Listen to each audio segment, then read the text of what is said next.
Okay, so in this part, which is going to be moderately simple, fun enough, we're going to be doing this top bit here. Now this top bit here, you know, it's like the bastard stepchild kept in the cellar. It's got nothing really funky or exciting about it, and I've scoped the documents for the monolith. However, this isn't the monolith. Ha! So we can do what we want. Ha! And that's awesome. Okay, so what I'm going to do, because this is an obelisk and therefore 1,000 billion trillion times cooler, is I'm going to trim across here so we maintain our shape with the angles, but we lose a chunk out of it. And I'm going to cut straight across here and just hit the delete, and that one. Did I just... yeah, I just deleted the entire side because I'm a tit. There, that's better. Now, over here.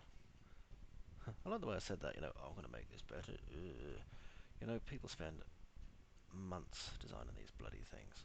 And then I'm coming along going, I'm going to make mine look all better. And I'm like, what? Not been doing it that long, to be quite honest. This is, like I said though, an exercise in learning how to do your detailing. And I suppose in that way, it's an effective exercise. Oops, wrong one. Backspace.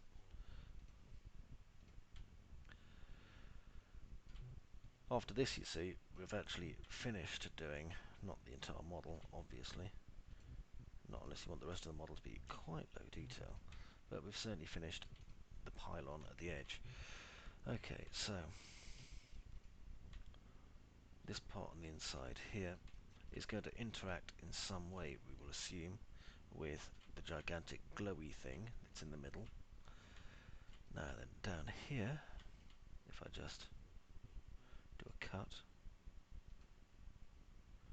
there to there, what I'd like to do is take these pieces, and I'm going to go quickly through here and do a connect, drop this down, apply. Ooh, I'm moving everything. What am I doing? Silly me. Right, move this to 85 as a positive. That'll give me that kind of nice big space there.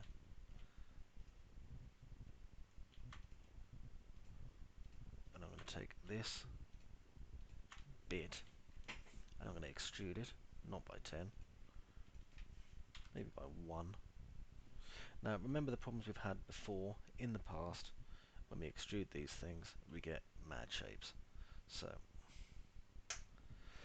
what I mean by that is at the top and bottom, you can see what the problem is. Let's go into the right hand viewport and start the repair job.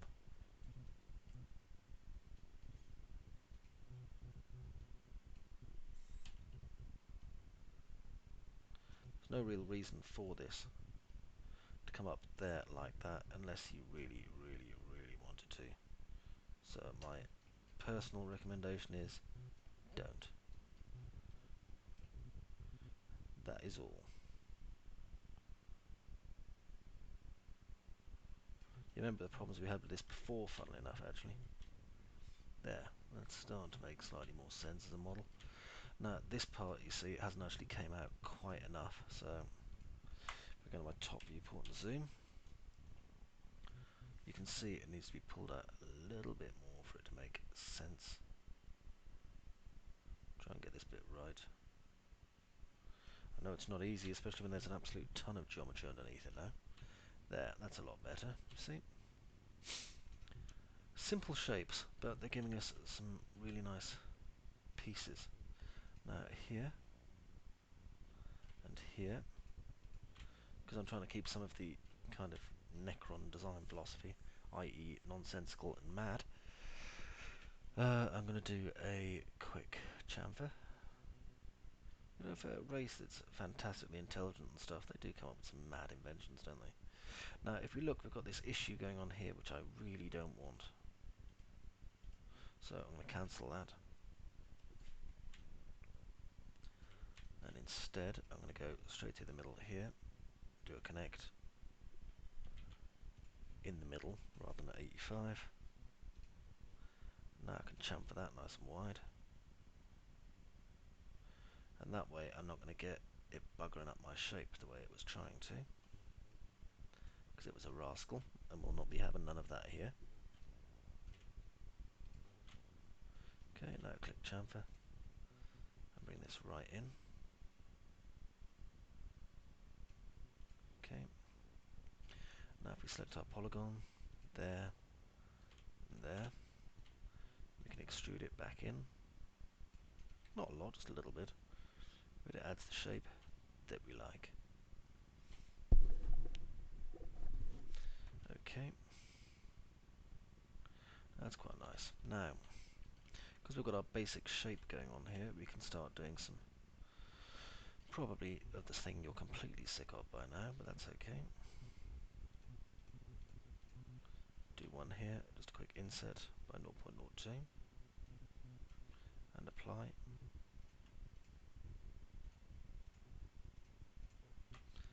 Apply.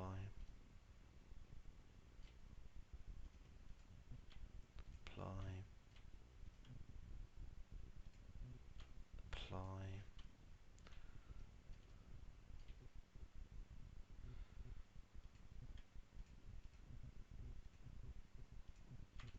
And these parts.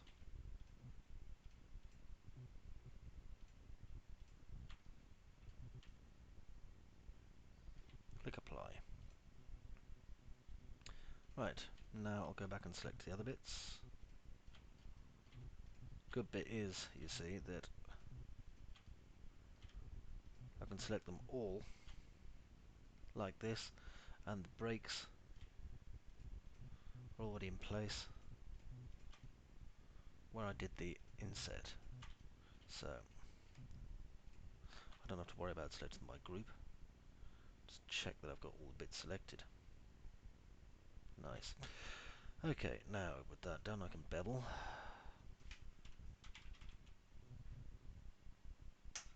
Do a second inset.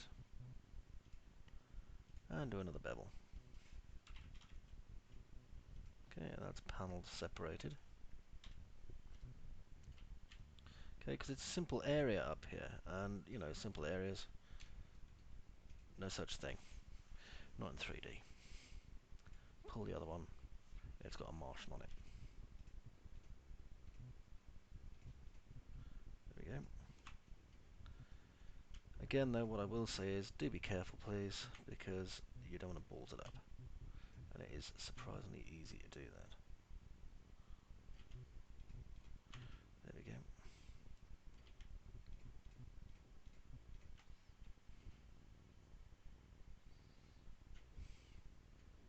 I'm going to go up and do these.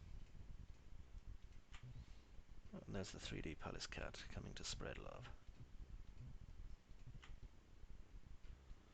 How many animals do you have, Chris, you may ask? Lots is the answer to that, I'm afraid. Not that that's a bad thing, because I love all my animals.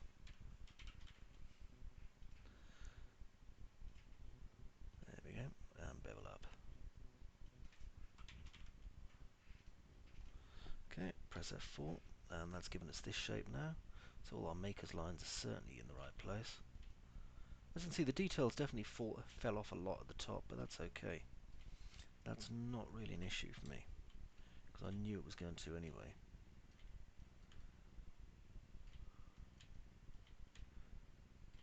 Okay.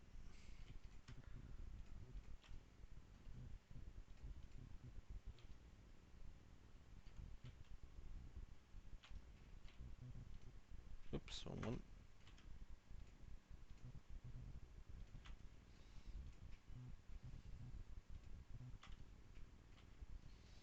Go up here.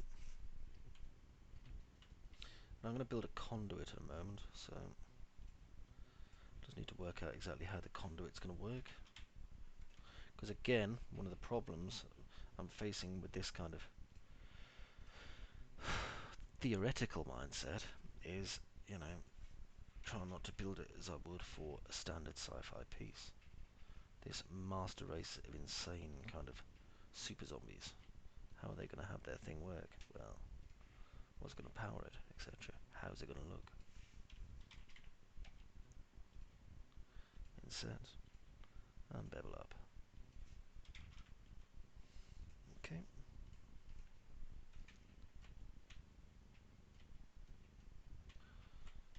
like that. I don't know. I'm just a sap really for this kind of shape, aren't I? But it is nice. Okay, now the conduit thing on the inside of this, which presumably is going to draw power into these four parts over here. And for this, I'm going to cheat. Because I can. So, I'm going to inset it. Not too far, obviously. Now, if I zoom in on this,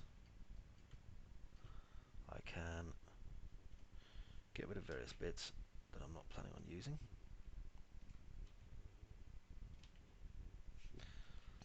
Let me put it this way, I was planning on using that bit. There we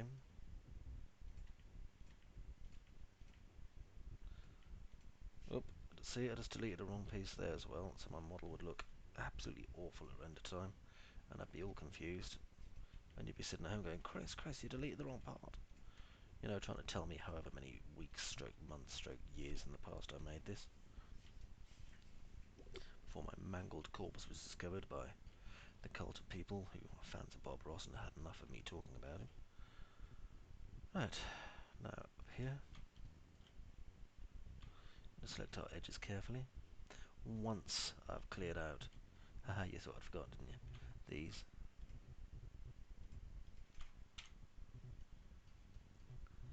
That was close because I had actually forgotten, and then I suddenly got the flash and went, ah, there they are. You know what I'm going to do now? I'm going to check I'm still recording. Oh, thank God for that. Right, select the top and bottom, and do a quick connect. Just one. Make sure it's 0, 0. Kill this. Now, I'm going to do a hinge from edge. Pick hinge, it's going to be this. However, I didn't actually select a polygon to do the hinge from edge with, so... not on the top ball today. Right, minus 180 degrees. Make sure it doesn't come all the way through, because we don't want it to. Nope, it doesn't, that's good.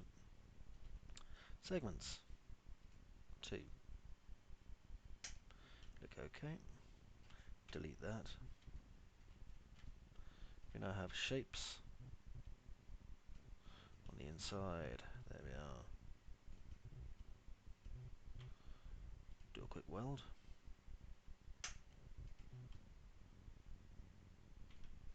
Do a quick unweld again.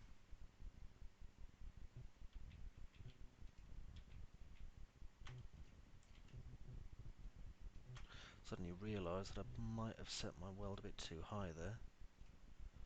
Lower the threshold. There, that's better. Okay, now inside here. Oh, I wondered where my thing for my microphone's gone and it fell down the back of my shirt. There we go, put it back on again. Let's do the conduit feeds. So for this part, select here, here and here. And do some connects. 1, 2, 3, 4, 5, like so.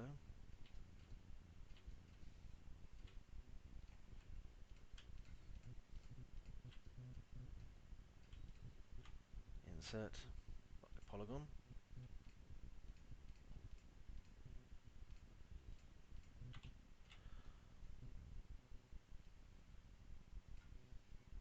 Okay.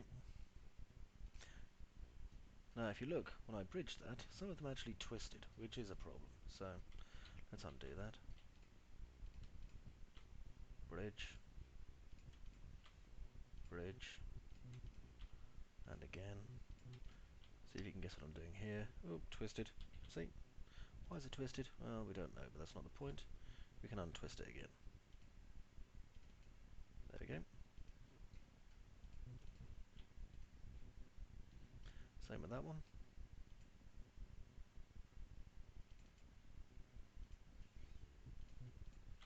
I'm going to need to get a new computer soon. This one's really having some problems with the polygon count, and it's not even that high. So a top tip for anyone thinking of getting an AMD computer for God's sakes, you know. They're not that good. Sorry, AMD. Unless AMD wants to up the ante by sending me one that's actually decent, which I doubt.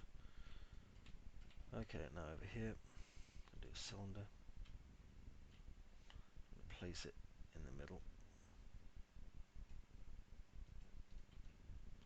like that. And then duplicate it. There we go. Now, if we look, they've not actually gone in the right direction because I was a bit of a doofus and didn't use local for this.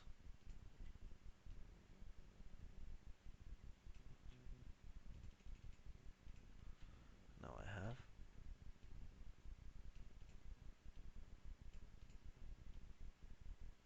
Did I instance those? Because I really wanted to instance them as well. Hang on. I bet I didn't. Nope, didn't. Really wanted to instance those.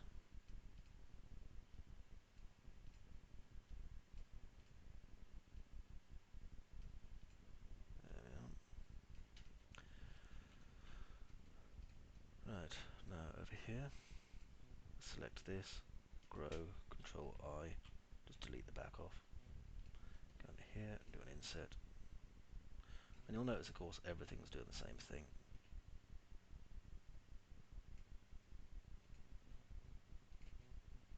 There's only so many ways you can make a kind of conduit style thing, really. And I think this is pretty much kind of the way of doing it.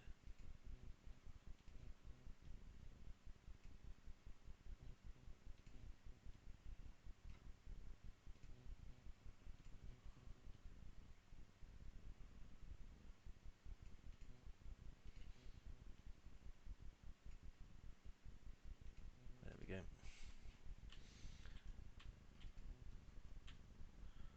That's pretty much how I'd see the conduit working for that. And then I'm going to make it look a little bit better in just a second.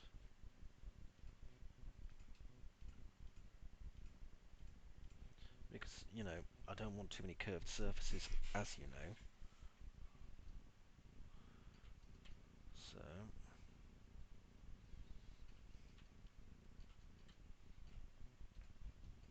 what I'm going to do is make a shape about here using a box.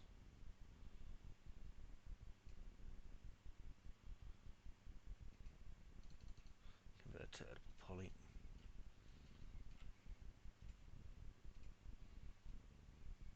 Move that to about there.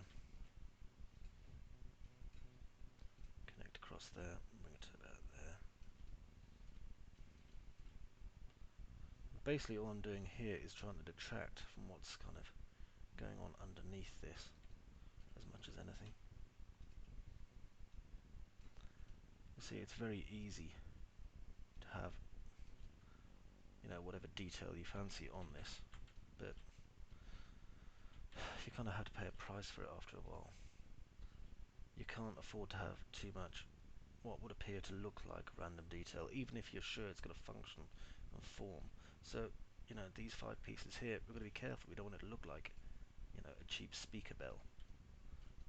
Which, if we're being fair to ourselves, until we do something to detract from that, it's going to look just like that. Right, don't like that shape. There we go. So what I'm going to do is I'm going to use these little pieces here to kind of detract from it. And they're simple pieces, don't get me wrong, but they are going to work. Okay, just turn off angle snap for a moment.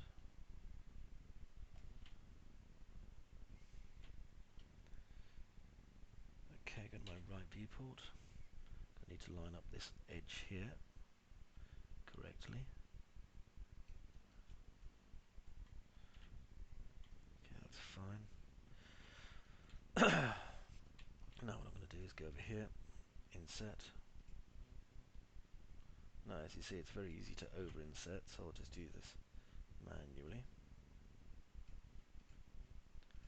Extrude it again. I'm going to take this piece here, shift it up a bit. This piece here, shift it to about there.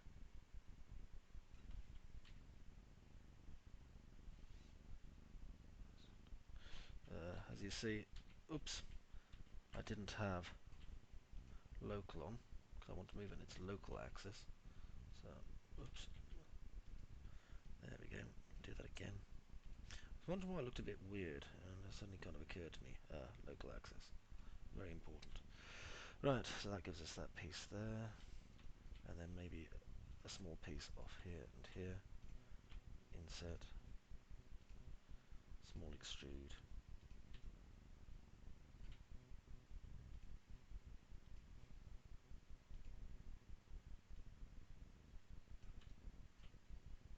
all about making your shapes work when you're looking at trying to make something high detail. I mean, you know, especially if you've got a concept artist and your concept artists came up to you and given you some work and you go, God, that looks so detailed, and then you realise the piece is supposed to be like, you know, 300 meters tall, i.e. Ultimax, and you go to yourself, oh good God, what am I going to do now? Big weld. Make sure everything was okay there. If you look, when I did my inset started to bugger up a bit. Not sure what was wrong there. Okay, hinge from edge, do it just here. And this one.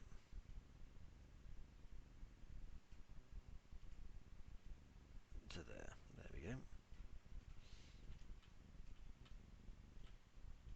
So that's created that kind of basic shape that I wanted. So if we go into our correct viewport for this, I'm going to start lining it up a bit better.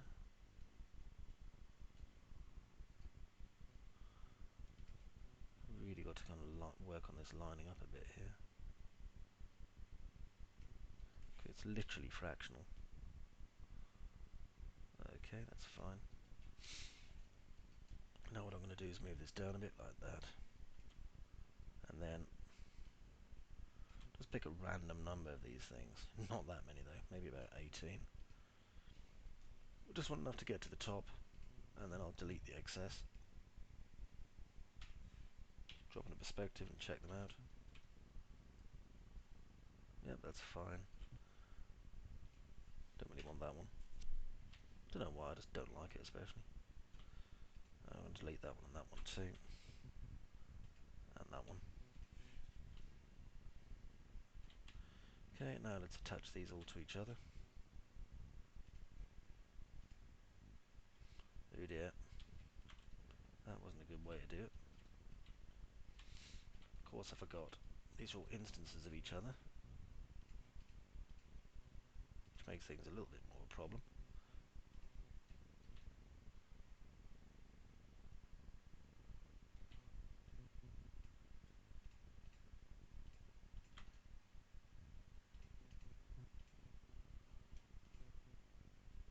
There we go. Sometimes instances aren't the best way, and sometimes they are.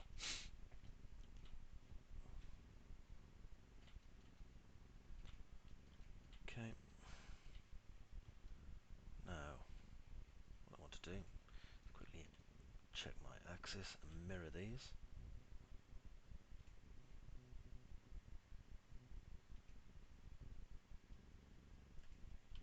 Turn on angle snap and quickly reset the transform,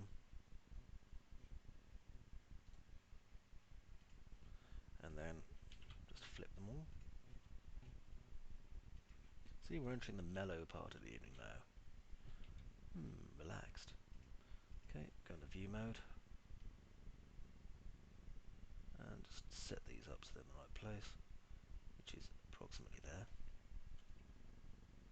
Look at them all just to make sure they are in the right place, which they are, thank goodness. Okay, now we can attach them to our main model, like that.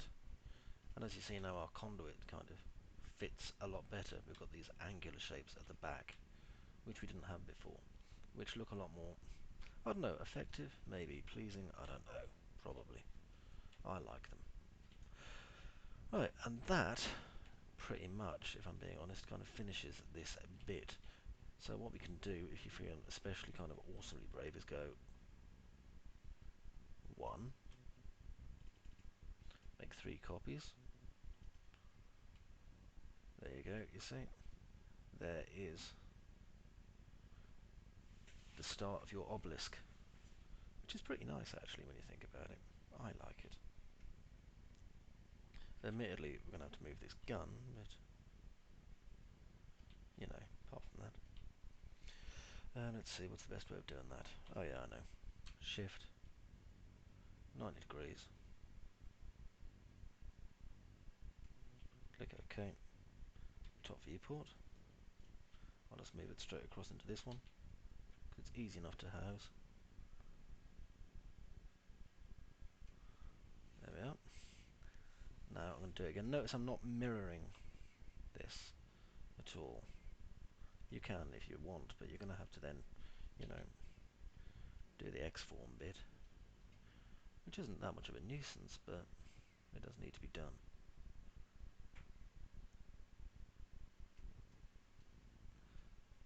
And then down here. Now, in actual fact, I shouldn't really be duplicating this yet, so I'll probably go and do it again in a few. But I fancy doing it anyway, just so I could see what it looks like myself. Because, you know, it's as much of a mystery to me as it is to you sometimes. Did it work? Didn't it work? Well, let's find out. And that, you know, sans the bits in between and yon big bloody crystal and stuff, is pretty much how it's going to look. I realise that at the bottom here we haven't put the engines in, but, you know, I can do that soon. So, until the next part, thanks for watching, and see you in a bit.